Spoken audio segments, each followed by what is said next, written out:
الحمد لله وكفى وسلام على عباده الذين اصطفى. أما بعد فأعوذ بالله من الشيطان الرجيم. بسم الله الرحمن الرحيم. ما اتخذ الله من ولد وما كان معه من إله إذا لذهب كل إله بما خلق ولعلى بعضهم على بعض سبحان الله عما يصفون. عالم الغيب والشهادة فتعالى عما يشركون.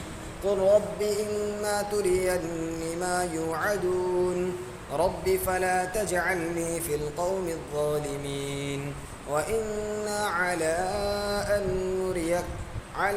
أن نريك ما نعدهم لقادرون. ادفع بالتي هي أحسن السيئة نحن أعلم بما يصفون. قل رب أعوذ بك من همزات الشياطين وأعوذ بك رب أن يحضرون. حتى إذا جاء أحدهم الموت قال رب ارجعون لعلي أعمل صالحا فيما تركت كلا إنها كلمة هو قائلها ومن ورائهم برزخ إلى يوم يبعثون.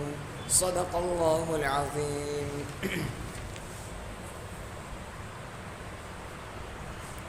ابھی جو آیتیں آپ حضرات کے سامنے پڑھی گئی اس میں اولاً ایک بات یہ بیان کی ہے کہ اللہ تبارک و تعالی اولاد سے پاک ہے.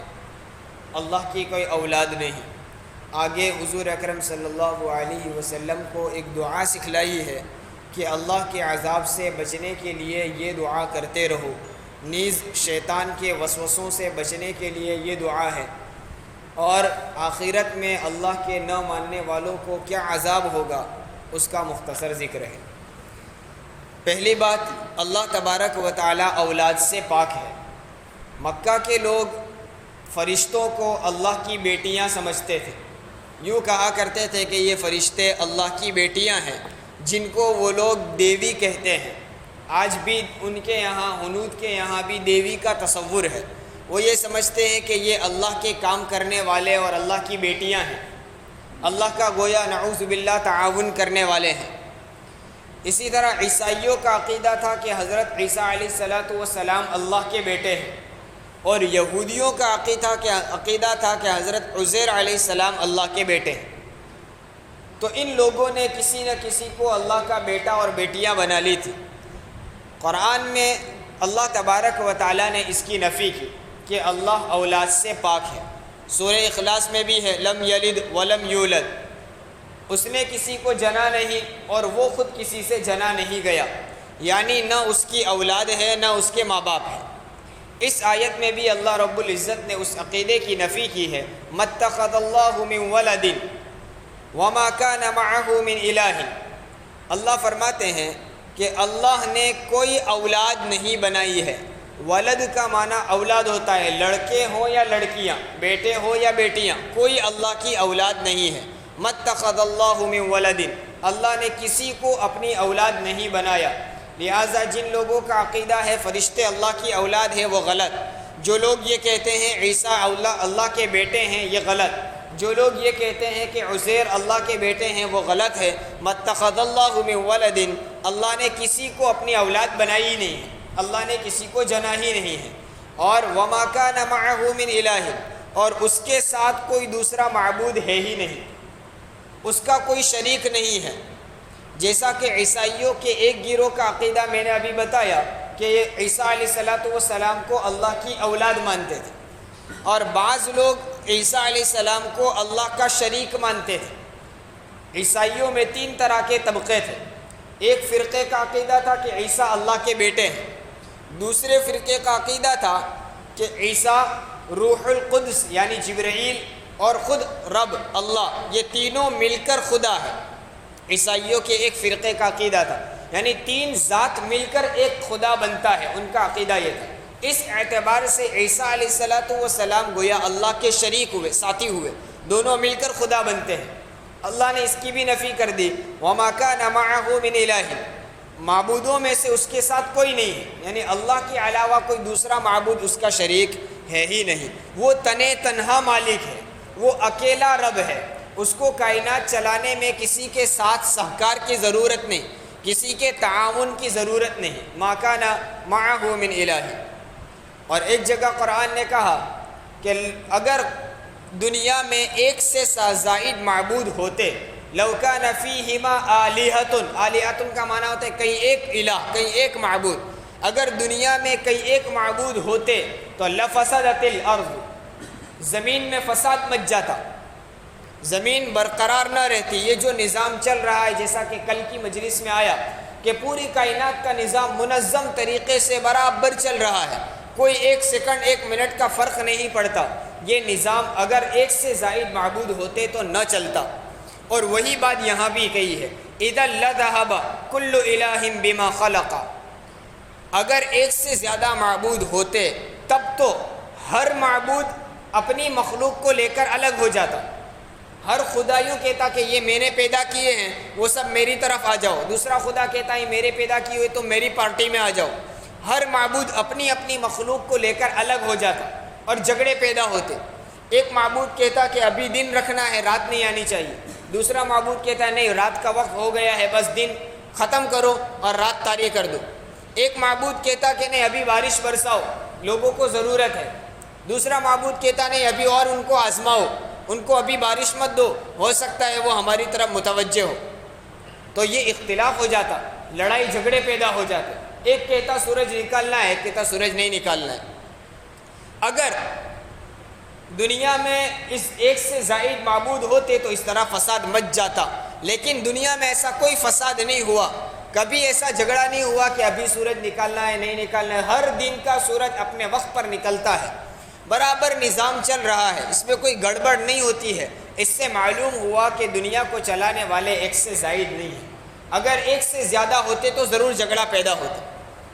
اگر آپ یوں کہتے ہیں کہ ہو سکتا ہے دونوں اتفاق کر لیں، آپس میں مل جل کر کام کرتے ہو، دونوں کبھی جھگڑا نہ کرتے ہو، تو ظاہر سی بات ہے اتفاق وہاں ہوگا جہاں رائے کا اختلاف ہو، دونوں کی رائے الگ الگ ہو، پھر دونوں ایک دوسرے کی بات مان لیں۔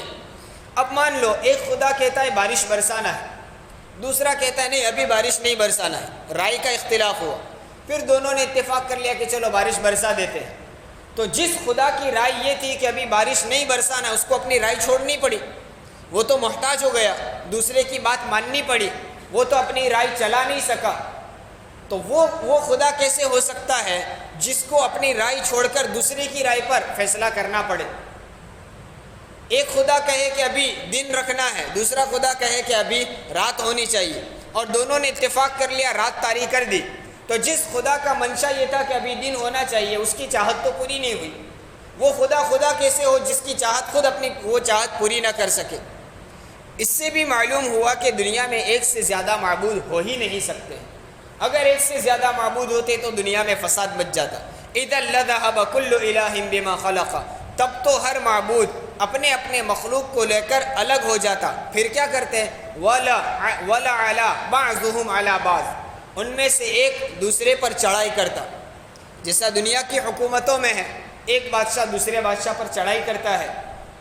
اگر دنیا میں ایک سے زیادہ خدا ہوتے تو ہر خدا اپنی مخلوق کو لے کر الگ پارٹی بنا لیتا، پھر وہ اس کے خلاف جنگ کرتا، یہ اس کے خلاف جنگ کرتا، نتیجہ یہ ہوتا کہ دنیا میں جنگیں ہو جاتی، لڑائی جھگڑے پیدا ہو جاتے، فساد مچ جاتا، خون بہتے اور قتل و غارت گری ہو جاتی، لیکن ایسا ہوا نہیں۔ اس سے معلوم ہوا دنیا میں ایک سے زیادہ معبود نہیں ہے۔ یہ مشرکین مکہ کو سمجھایا ہے کہ تم جو ایک ساتھ کئی ایک معبودوں کی عبادت کرتے ہو، یہ غلط ہے، یہ ہو ہی نہیں سکتا۔ ہاں، پھر مشرکین یوں کہتے تھے کہ ہم اپنی الگ الگ چیزوں کے الگ الگ معبود بنائیں، بارش برسانے والا الگ، رزق دینے والا الگ، اولاد دینے والا الگ، شفا دینے والا الگ، تو پھر جھگڑا کہاں سے ہوگا؟ جو شفا دینے والا ہے وہ ایک ہی ہے، وہی شفا دے گا، دوسرا معبود آ کر کہے گا ہی نہیں کہ بھائی تم ابھی شفا مت دو، ابھی اس کو بیماری میں رہنے دو، وہ تو ایک ہی معبود کا کام ہے۔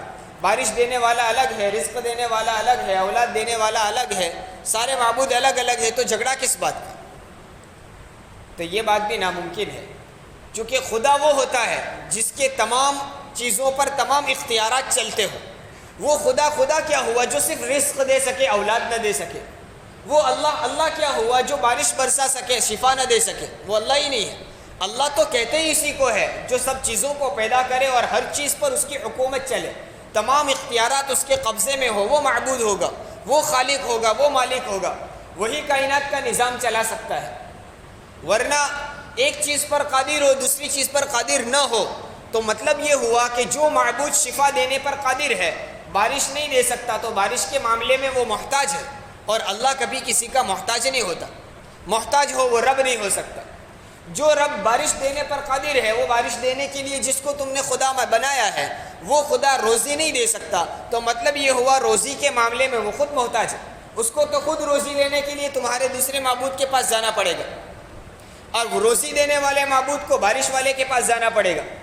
اب وہ بارش والے کے پاس جا کر کہے گا بھائی بارش برساؤ تاکہ روزی کا کچھ نظام ہو، مجھے اپنے مخلوق کو دینا ہے، تو بارش والا انکار کر دے گا۔ تو روزی والے کو جس معبود کو آپ نے روزی دینے کا معبود بنایا وہ تو روزی دے ہی نہیں سکے گا جب تک بارش نہیں برسے گی۔ اب جب وہ روزی نہیں دے گا تو وہ شفا والے معبود کے پاس جائے گا، بھائی ہماری مخلوق میں بہت سارے بیمار ہیں، ان کو ذرا شفا دے دو۔ وہ کہے گا پہلے ہمارے رزق کا انتظام کرو ورنہ ہم شفا نہیں دیں گے۔ تو پھر وہاں بھی تو جھگڑا ہوگا۔ معلوم یہ ہوا یہ جھگڑے نہیں ہو رہے ہیں، اس کا مطلب یہ ہے اللہ ایک ہی ہے۔ تو اللہ تبارک و تعالیٰ نے اس کی نفی کی ہے کہ اگر ایک سے زیادہ معبود ہوتے، یہ سمجھایا ہے کہ ایک سے زیادہ معبود ہوتے تو دنیا میں فساد بچ جاتا، ہر معبود اپنے اپنے مخلوق کو الگ کر لیتا اور پھر ایک دوسرے پر چڑھائی کرتے۔ سبحان اللہ عما یصفون، جو باتیں یہ لوگ کرتے ہیں اللہ کے بارے میں، اللہ کے ساتھ دوسروں کو شریک کرتے ہیں اور کسی کو اللہ کی بیٹیاں مانتے ہیں، کسی کو اللہ کا بیٹا مانتے ہیں، ان سب باتوں سے سبحان اللہ، اللہ کی ذات پاک ہے۔ اللہ میں ایسے اوصاف نہیں ہیں جو یہ لوگ بیان کرتے ہیں۔ اللہ دوسروں کا محتاج نہیں ہے، اللہ اولاد سے بھی پاک ہے۔ یہ سبحان اللہ عما یصفون، اللہ کا اولاد سے پاک ہونا یہ شان ربوبیت ہے، شان خالقیت ہے، اور اللہ کا ماں باپ سے پاک ہونا یہ بھی اللہ کی خالقیت کی شان ہے۔ اگر اللہ کے ماں باپ ہوتے تو مطلب یہ ہوتا کہ اللہ اپنے پیدا ہونے میں ماں باپ کا محتاج تھا، اور جو آدمی جو ذات کسی کی محتاج ہو وہ رب نہیں ہو سکتا۔ اس لیے ماں باپ کا نہ ہونا یہ بھی شان خالقیت کو، شان ربوبیت کو بیان کر رہے ہیں۔ تو سبحان اللہ عما یصفون، یہ لوگ جو اس اللہ کے بارے میں وصف بیان کرتے ہیں، ان سارے اوصاف سے اللہ کی ذات پاک ہے۔ عالم الغیب والشہادہ، وہ رب وہ ہے جو چھپی ہوئی باتوں کا بھی علم رکھتا ہے اور ظاہری باتوں کا علم بھی رکھتا ہے، ہر چیز کا علم اس کے پاس ہے، وہ سب کچھ جانتا ہے۔ فتعالی اللہ عما یشرکون، جن بتوں کو تم اللہ کے ساتھ شریک ٹھہراتے ہو ان تمام شریکوں سے اللہ کی ذات بالاتر ہے، اللہ کو ان کی کوئی ضرورت نہیں، اللہ کی ذات اس سے بڑھ کر اور بلندتر ہے۔ اب آگے اللہ کے رسول صلی اللہ علیہ وسلم کو ایک دعا سکھلائی ہے۔ پیچھے آیاتوں میں اگلی قوموں کا بھی ذکر آیا، کفار مکہ کو بھی دھمکایا گیا کہ اگر تم ایمان قبول نہیں کرتے ہو تو ہو سکتا ہے جس طرح اگلی امتوں پر عذاب آیا تم پر بھی عذاب آ جائے۔ اب عذاب کب آئے گا اس کی کوئی تاریخ متعین نہیں ہے۔ آخرت میں تو اللہ کے نہ ماننے والوں کو عذاب ہوگا ہی ہوگا، لیکن ہو سکتا ہے وہ دنیا میں بھی آ جائے، اور دنیا میں آئے گا تو کب آئے گا اس کا کوئی دن متعین نہیں، ہو سکتا ہے خود نبی کریم صلی اللہ علیہ وسلم کے زمانے میں آ جائے۔ تو اللہ رب العزت نے حضور کو دعا سکھلائی، وہ دعا ہمیں بھی کرنی چاہیے، چونکہ کبھی بھی عذاب آئے یہ اس کا کوئی دن متعین نہیں ہے۔ اللہ کے عذاب سے بچنے کے لیے اور مستحقین عذاب سے اپنے آپ کو الگ ثابت کرنے کے لیے یہ دعا مانگنی چاہیے۔ تو اللہ تبارک و تعالیٰ نے حضور کو فرمایا قل، یوں کہیے، یہ دعا مانگیے۔ کیا مانگیے؟ ربی اما ترینی ما یوعدون، اے میرے پروردگار جس عذاب کا تو نے وعدہ کر رکھا ہے اگر وہ عذاب تو مجھے دکھلا دے، یعنی میرے زمانے میں نازل کر دے، میری موجودگی میں اگر وہ عذاب آ جائے، دکھلا دے کا مطلب میرے دنیا میں ہونے کے وقت ہی اگر وہ عذاب آ جائے تو ربی، اے میرے رب، فلا تجعلنی فی القوم الظالمین، تو مجھے ان ظالم قوم، ان کافر قوم میں شامل نہ کرنا، مجھے اس سے علیحدہ رکھنا، مجھے ان لوگوں کے ساتھ شامل نہ کرنا جو عذاب کے مستحق ہو چکے ہیں، تاکہ جو لوگ عذاب کے مستحق ہیں اس سے میں الگ ہو جاؤں تو اب عذاب ان پر آئے تو مجھ پر نہ آئے، میں اللہ تیرے عذاب سے بچ جاؤں۔ یہ دعا اللہ تبارک و تعالیٰ نے حضور اکرم صلی اللہ علیہ وسلم کو سکھلائی۔ اس سے یہ بھی معلوم ہوا کہ اللہ کے عذاب سے ڈرنا چاہیے، وہاں دلیری نہیں دکھلانی چاہیے، بہادری نہیں دکھلانی چاہیے۔ اللہ کا عذاب ایسا ہے جس عذاب سے مخلوق میں سے کوئی اس عذاب سے بچا نہیں سکتا اگر اللہ عذاب دینا چاہے، مبتلا کرنا چاہے، اس لیے ڈرنا چاہیے۔ پچھلی مجلسوں میں بھی آیا تھا، حضور اکرم صلی اللہ علیہ وسلم کبھی تیز ہوا چلنے لگتی تو نماز کی طرف متوجہ ہو جاتے کہ کہیں اللہ کا عذاب نہ ہو، کالا منڈلاتا ہوا بادل آتا ہوا دیکھتے تو بھی اللہ کی طرف متوجہ ہو جاتے کہ کیا معلوم اس بادل سے بارش ہی برسے گی یا آگ برس جائے گی۔ تو خود حضور اکرم صلی اللہ علیہ وسلم جو امام الانبیاء ہے، اللہ کے مخصوص مقرب بندے ہیں، رسولوں میں تمام رسولوں میں سب سے افضل ہے، وہ بھی اللہ تبارک و تعالیٰ کے عذاب سے اس قدر ڈرتے ہیں۔ تو ہمیں بھی ڈرنا چاہیے کہ اللہ کے عذاب اور غصے سے ہماری حفاظت ہو۔ تو ربی فلا تجعلنی فی القوم الظالمین۔ آگے اللہ فرماتے ہیں وَإِنَّا عَلَىٰ أَن نُّرِيَكَ مَا نَعِدُهُمْ لَقَادِرُونَ۔ اللہ کہتے ہیں ہم اس بات پر قادر ہے، ہم یہ کر سکتے ہیں کہ جس عذاب کا ہم نے ان سے وعدہ کیا ہے، نافرمانوں سے جس عذاب کا ہم نے وعدہ کیا ہے وہ عذاب ہم تم کو دکھلا دیں۔ اللہ کے رسول صلی اللہ علیہ وسلم کو کہہ رہے کہ وہ عذاب ہم آپ کو دکھلانے پر قادر ہے، ابھی بھی عذاب ہم ڈال سکتے ہیں۔ لیکن اللہ تبارک و تعالیٰ نے اس امت پر احسان کیا ہمارے رسول صلی اللہ علیہ وسلم کی برکت سے کہ اولاً تو حضور کی موجودگی میں اللہ تبارک و تعالیٰ عذاب نہیں بھیجتے تھے، اور اس امت پر اللہ کا کرم ہے کہ جس طرح اگلی امتوں پر عذاب آیا کہ اس عذاب سے پوری امت ہی ختم ہو گئی، پوری قوم ہی ختم ہو گئی، کوئی باقی نہیں رہا، سارے عذاب کی لپیٹ میں آ کر تباہ و برباد کر دیے گئے۔ ایسا عذاب اس امت پر نہیں آئے گا۔ ہاں کبھی کسی ایک خاص علاقے پر، خاص ملک پر آئے، وہاں کے لوگوں پر عذاب آئے اور وہ ہلاک ہو، یہ ہوگا، لیکن پوری امت ایک ساتھ ہلاک کر دی جاوے، ایسا عذاب اللہ تبارک و تعالیٰ اپنے محبوب کے صدقے اس امت پر نہیں ڈالیں گے۔ تو اللہ فرماتے ہیں ہم کر تو سکتے ہیں، ہم اس بات پر قادر ہے کہ تمہارے سامنے ہی عذاب پہنچا دے، آپ کو تمہاری آنکھوں سے وہ عذاب دکھلا دے، لیکن اللہ تبارک و تعالیٰ نے اپنے رسول کا لحاظ رکھتے ہوئے ایسا کیا نہیں۔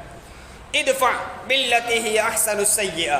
اب حضور اکرم صلی اللہ علیہ وسلم کو اور آپ کے واسطے سے تمام امت کو نصیحت کی ہے کہ آپ جس دین کی تبلیغ لے کر نکلے ہیں اور جس اللہ کی آپ دعوت دے رہے ہیں، اس راستے میں آپ کی مخالفتیں ہوں گی، دشمناوٹیں ہوں گی، اور پھر اس کی وجہ سے اللہ کی طرف سے مصائب پریشانیاں بھی آئیں گی، لیکن اس وقت آپ کیا کرنا؟ ادفع باللتی ہی احسن السیئہ، برائی کا بدلہ اچھائی سے دینا، برائی کے بدلے میں اچھائی کے ذریعے سے اس کو دفع کرنا، اس کو لیٹ گو کر دینا۔ کہیں آپ کو کوئی گالی دے تو اس کو ادھر ادھر انسنی کر کے جانے دینا، کبھی آپ کو کوئی تکلیف دے تو آپ اپنی ذات کا بدلہ نہ لینا۔ یہ آپ کو نصیحت کی ہے کہ جس راہ کو لے کر آپ چلے ہیں اس میں تکلیفیں آئیں گی، لیکن اس تکلیفوں کو برداشت کرنا اور برائی کے بدلے میں اچھائی سے پیش آتے رہنا۔ یہاں ایک بات یہ بھی یاد رکھنی ہے کہ یہ کوئی قاعدہ کلیہ نہیں ہے کہ ہر جگہ برائی کا بدلہ اچھائی سے ہی ہو، ایسا ضروری نہیں ہے۔ عام طور پر یہ سبق ہمیں اسلام نے دیا ہے کہ جہاں تک ممکن ہو ہر برائی کا بدلہ اچھائی سے دو، لیکن کبھی ایسی ضرورت پیش آ جائے جہاں اس کو جواب دینا پڑے، برائی کے ساتھ معاملہ کرنے والوں کو سبق سکھانے کی ضرورت ہو تو اس وقت سبق بھی سکھانا۔ اسی وجہ سے مفسرین فرماتے ہیں کہ جہاد کی آیتیں نازل ہوئی، اس کے بعد یہ حکم منسوخ کر دیا کہ برائی کا بدلہ اچھائی سے ہو، اس حکم کو منسوخ کر دیا، رد کر دیا گیا جہاد کی آیتیں نازل ہونے کے بعد کہ اب وہاں بدلہ لیا جاوے گا۔ ہاں لیکن اس وقت بھی عین میدان جہاد میں بھی اچھائی اور حسن سلوک کو مد نظر رکھا جائے گا۔ اسی وجہ سے عورتوں پر حملہ نہیں ہوگا، بچوں پر حملہ نہیں کیا جائے گا، بوڑھوں پر حملہ نہیں کیا جائے گا۔ جو لوگ مخالف جماعت میں دشمنوں کے گروہ میں ہو لیکن وہ مجبور ہو کر آیا ہو، لڑنا نہ چاہتا، اس کو بھی نہیں چھیڑا جائے گا۔ یہ سارے اصول بیان کیے ہیں۔ تو کہنے کا حاصل یہ ہے کہ جہاں تک ممکن ہو وہاں تک برائی کا بدلہ اچھائی سے ہی دیا جاوے گا، لیکن کبھی ایسی ضرورت ہو جہاں اچھائی سے بدلہ دینے کی وجہ سے اس کا تکبر بڑھ رہا ہے جہاں ہمیشہ حسن سلوک سے پیش آنے کی وجہ سے وہ اور زیادہ برائی کرتا ہے اور اکڑتا ہے، اس کو مواقع ملتے ہیں، تو اب اس کے ظلم کو دبانے کے لیے بھی اقدام کیا جائے گا۔ تو ادفع باللتی ہی احسن السیئہ نحن اعلم بما یصفون، اللہ فرماتے ہیں جو لوگ وہ باتیں کرتے ہیں اور جو کچھ وہ کام کرتے ہیں ہم ان کو خوب جانتے ہیں، اس لیے ان کی برائیوں کا بھی ہمارے پاس علم ہے، آپ حتی الامکان ان کے ساتھ اچھائی سے پیش آیا کریں۔ وقل رب اعوذ بک من ہمزات الشیاطین، اور ایک اور دعا سکھلائی شیطان کے وسوسوں سے بچنے کے لیے، ربی اعوذ بک من ہمزات الشیاطین، ہمزات کہتے ہیں پیچھے سے حملہ کرنے کو، وسوسہ ڈالنے کو، شیطان وسوسہ ڈالتا ہے، تو اس وسوسے سے بچنے کے لیے دعا سکھائی، ربی اے میرے پروردگار، اعوذ بک میں تیری پناہ میں آتا ہوں، تیری حفاظت میں آتا ہوں، من ہمزات الشیاطین شیطانوں کے وسوسوں سے، شیطانوں کے پیچھے سے کیے ہوئے حملوں سے، اس سے میں بچنے کے لیے تیری پناہ اور حفاظت میں آتا ہوں۔ یہ دعا بھی امت کو سکھلائی ہے۔ مفسرین فرماتے ہیں کہ جس شخص کو شیطانی وساوس آتے رہتے ہو، گناہوں کے خیالات آتے رہتے ہو اور گناہ کی طرف دل مائل ہوتا ہو، تو اس وقت اس کو یہ دعا پڑھنی چاہیے، رب اعوذ بک من ہمزات الشیاطین، تو اس کی برکت سے شیطان کے وسوسے دور ہو جائیں گے، گناہوں کے خیالات اور جذبات ماند پڑ جاویں گے، دب جاویں گے۔ تو یہاں بھی دعا سکھائی ہے کہ اے میرے پروردگار میں تیری پناہ میں آتا ہوں شیطانوں کے وسوسوں سے، وَأَعُوذُ بِكَ رَبِّ أَن يَحْضُرُونَ، اور میں تیری پناہ میں آتا ہوں اے میرے رب اس بات سے کہ وہ میرے پاس بھی آئے، یعنی شیطانوں کے میرے پاس آنے سے تو مجھے بچا لے، تو مجھے اپنی پناہ اور حفاظت میں لے لے۔ تو جب شیطان کے پاس آنے سے بھی وہ محفوظ ہو جائے گا تو اب شیطانی وسوسوں اور گناہوں کے خیالات سے وہ بچ جائے گا۔ تو یہ دعا ہمیں بھی بار بار پڑھتے رہنا چاہیے، صبح شام اس کا ورد کرے، جب موقع ملے یا جب کہیں گناہ کا خیال آ جائے تو فوراً اس دعا کو بار بار پڑھے، رب اعوذ بک من ہمزات الشیاطین واعوذ بک رب ان یحضرون۔ انشاءاللہ شیطان کے وسوسے سے اللہ ہماری حفاظت کر لے گا۔ حتی اذا جاء احدهم الموت قال رب ارجعون، اب ان کفار کے بارے میں کہا ہے جن کو دعوت دے رہے ہیں اور درمیان میں دعا سکھلائی کہ ان کو دعوت دیتے دیتے آپ کو بہت سارے مواقع ایسے آئیں گے، تکلیفوں کا سامنا کرنا پڑے گا، تو آپ برائی کا بدلہ اچھائی سے لینا اور ہم سے یہ دعا کرتے رہنا، عذاب سے بچنے کی دعا بھی اور شیطانی حملوں سے بچنے کی دعا بھی کرتے رہنا۔ رہی بات ان نافرمانوں کی جو اللہ کے رسول کی باتوں کو ٹھکرا دیتے ہیں، تو ان کے بارے میں کہا حتی اذا جاء احدهم الموت، یہ اسی طرح نافرمانی میں زندگی گزارتے رہیں گے حتیٰ یہاں تک کہ ان میں سے کسی کے پاس جب موت آ جاتی ہے، یعنی موت وہ اپنی آنکھوں سے دیکھ لیتے ہیں، آخرت کے اور قبر کے مناظر دکھائی دینے لگتے ہیں، ملک الموت وہ اپنی آنکھوں سے دیکھ لیتے ہیں، اب یہ مرحلہ وہ ہے کہ اب ایمان لانا قابل قبول نہیں، اب توبہ کرنا منظور نہیں ہوتا، موت کے دیکھ لینے سے پہلے تک توبہ قبول ہوگی۔ ملک الموت نظر آ جائے، آخرت کا عذاب اور اللہ کا غضب اور غصے کے مظاہر دکھائی دینے لگے، اس کے بعد ایمان لانا معتبر نہیں، جیسا کہ فرعون نے ڈوبتے کہا تھا کہ میں اس رب پر ایمان لاتا ہوں جو موسیٰ کا رب اور ہارون کا رب ہے، لیکن اس کے اس کلمے کو قبول نہیں کیا گیا، چونکہ ملک الموت کے نظر آ جانے اور آخرت کے مناظر نظر آنے کے بعد اس نے ایمان قبول کیا۔ ایمان تو کہتے ہیں غیب کی باتوں پر ایمان لانا، جو چیز ہم دیکھ چکے اس کے بعد اس کو مان لینے میں کون سی بڑی بات ہے؟ ہم نے دیکھی ہی نہیں ہے جہنم کے عذاب کو، جنت کی نعمتوں کو اور خود اللہ کی ذات کو ہم نے دیکھا نہیں، اس کے باوجود ایمان لانا یہ اصل مومن ہے، اس بات کا نام ایمان ہے، ورنہ دیکھ لینے کے بعد تو ہر آدمی مان لیتا ہے۔ تو اللہ نے ان چیزوں کو ہم سے چھپا کر اسی لیے رکھا ہے کہ اس میں ہمارا امتحان ہے کہ بغیر دیکھے بس اللہ کے اور اس کے رسول کے کہنے پر کون ایمان لاتا ہے، ورنہ کھلی آنکھوں عذاب دکھائی دے اور اس کو پتہ چل جائے کہ اب میں اس عذاب میں ڈالا ہی جاؤں گا، تب تو ہر آدمی پناہ مانگے گا، اس وقت تو ہر آدمی کہے گا کہ ہم آپ کی اطاعت کر لیتے ہیں۔ تو اللہ رب العزت فرماتے ہیں کہ جب ان کے پاس موت کا وقت آ جاتا ہے اور یہ موت کے مناظر، آخرت کے مناظر دیکھنے لگتے ہیں، تو پھر کیا کہتے ہیں؟ قال رب ارجعون، اس وقت یہ کہتے ہیں اے ہمارے پروردگار ہمیں واپس لوٹا دے، ہمیں واپس دنیا کی زندگی دے دے، اس موت سے ابھی تھوڑی دیر کے لیے ہمیں بچا لے، لعلی اعمل صالحا فیما ترکت، وہ دنیا جس کو میں چھوڑ کر آیا ہوں اس دنیا میں جا کر تاکہ نیک اعمال کر لوں، مجھے واپس لوٹا دے، کیوں؟ تاکہ میں جس دنیا کو چھوڑ کر آیا ہوں اس دنیا میں جا کر واپس نیک اعمال کرنے لگوں، واپس تیری وہاں جا کر رضامندی والے اعمال کروں۔ اب تک تو میں نے بہت نافرمانیاں کی، تیرا انکار کیا، تیرے رسول کا مذاق اڑایا، جو کرنا چاہے کر لیا، لیکن اب پتہ چلا کہ حقیقت کیا تھی، اس لیے مجھے ایک موقع دے دے، دنیا میں واپس جانے دے۔ اب کے بعد جا کر میں جس دنیا کو میں چھوڑ کر آیا ہوں اس دنیا کو تیرے راہ میں خوب لٹاؤں گا، جو مال و دولت میں نے جمع کیا تھا وہ سب تیری راہ میں خرچ کر دوں گا، اور پوری زندگی تیری یاد میں، تیرے ذکر اور عبادت میں گزار لوں گا۔ یہ وعدے کرنے لگیں گے، لیکن اللہ فرمائیں گے کلا، ہرگز نہیں، اب موقع ختم، ایک مرتبہ دنیا میں آ جانے کے بعد آپ کو موت آ گئی، بات ختم، اب دوبارہ آپ دنیا میں جا سکتے نہیں ہیں۔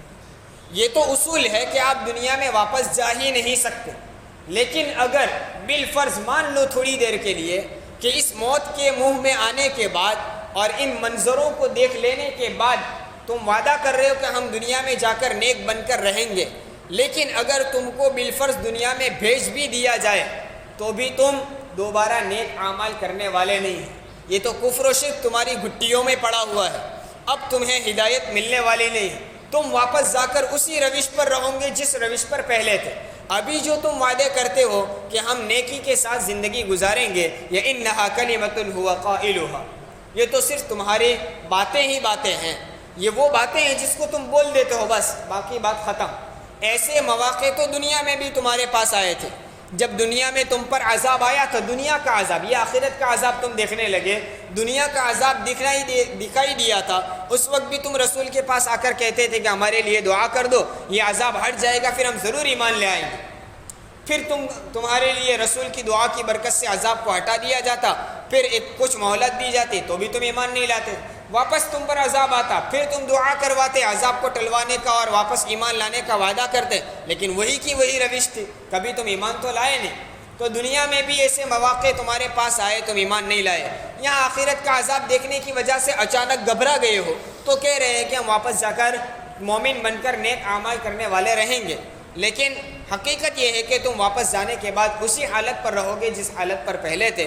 وَمِن وَرَائِهِمْ بَرْزَخٌ إِلَى يَوْمِ يُبْعَثُونَ، اب کیا ہے، ان کے پیچھے ابھی موت آ گئی تو اب موت آنے کے بعد قیامت تک، إِلَى يَوْمِ يُبْعَثُونَ، اس دن تک جس دن تم کو دوبارہ زندہ کر کے اٹھایا جائے گا، اس دن تک درمیان میں تمہارے لیے برزخ کی زندگی ہے، یعنی قبر کی زندگی۔ قبر کی زندگی کو برزخ کی زندگی کہا جاتا ہے، بس یہاں برزخ کی زندگی میں رہو، آپ کے کفر و شرک کا عذاب سہتے رہو، پھر اصل عذاب تو اور آگے آئے گا جو قیامت اور آخرت میں ہے، ان کو یہ کہہ کر ان کی بات کو ٹال دیا جائے گا۔ قرآن میں متعدد جگہوں پر اس مضمون کو بیان کیا ہے، وہ جہنم میں جانے کے بعد بھی درخواست کریں گے کہ ہمیں اس عذاب سے نکال دے، ایک موقع دے دے، اب ہم نیک بن کر رہیں گے۔ اللہ تعالیٰ کہیں گے کہ اب یہ موقع واپس آنے والا نہیں، اور اب اس سلسلے میں مجھ سے بات بھی مت کرنا، وَلَا تُكَلِّمُونَ، اب اللہ تعالیٰ ان سے اس معاملے میں بات بھی نہیں کریں گے، وہ ہمیشہ ہمیش کی جہنم میں اور عذاب میں رہیں گے۔ اللہ تبارک و تعالیٰ اپنے غضب، غصے اور عذاب سے ہماری پوری حفاظت فرمائے، آمین۔